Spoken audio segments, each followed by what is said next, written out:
Hello అండి. Welcome to our channel ఉప్పు, కారం, మసాలా. నేను మీ అర్చన. ఈరోజు నా స్టైల్‌లో టమాటో రసం చేయబోతున్నానండి. ఎలా చేద్దామో చూసేద్దామా? దీనికోసం ఒక గిన్నె తీసుకున్నానండి. దీనిలో ఒక పెద్ద నిమ్మకాయ సైజ్ అంతా చింతపండుని తీసుకున్నా అండి. అలాగే కట్ చేసిన 2 టమాటోలని, ఇప్పుడంతా కొత్తిమీరని కూడా తీసుకోవాలండి. ఇందులోనే కొంచెం నీళ్లు పోసుకొని చింతపండు నుంచి రసం అంతా బాగా వచ్చేలాగా బాగా పిసుకోవాలండి.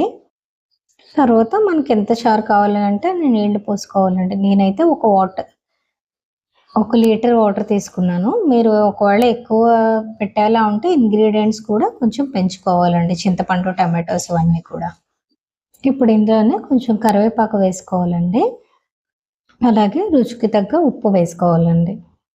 ఇందులోనే ఒక పావు టేబుల్ స్పూన్ పసుపు, ఒక హాఫ్ టేబుల్ స్పూన్ ధనియాల పొడి వేసుకున్నానండి.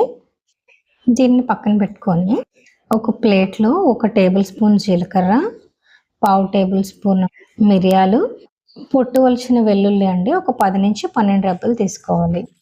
వీటన్నిటిని రోట్లో వేసుకొని కచ్చాపచ్చగా దంచుకోవాలండి. లేదా మిక్సీలోనైనా వేసుకొని ఒక పల్స్ ఇచ్చుకోవచ్చు. చాలా హెల్దీ అండ్ టేస్టీ రెసిపీస్ మన ఛానల్లో ఉన్నాయండి. ఒకసారి ఛానల్ని విజిట్ చేసి చూడండి. దీన్ని ఇప్పుడు మనం రెడీ చేసి పెట్టుకున్న చారులో వేసుకొని బాగా కలుపుకోవాలండి.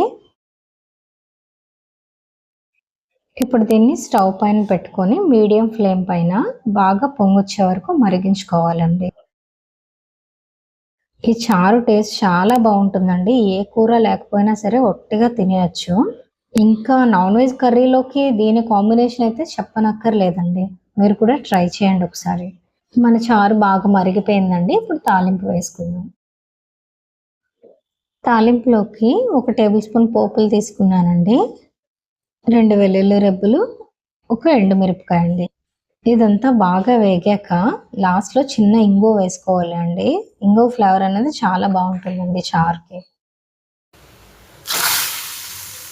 పెద్దవాళ్లే కాదండి, పిల్లలు కూడా చాలా ఇష్టంగా ఏ కూర లేకపోయినా ఒట్టి చారుతోనే తినేస్తారండి. మనం వేసే జీలకర్ర, వెల్లుల్లి, మిరియాల వలన డైజెషన్‌కి కూడా చాలా మంచిదండి. అలాగే మన ఛానల్‌ని సబ్స్క్రైబ్ చేసుకునే వాళ్ళు ఎవరైనా ఉంటే సబ్స్క్రైబ్ చేసేయండి.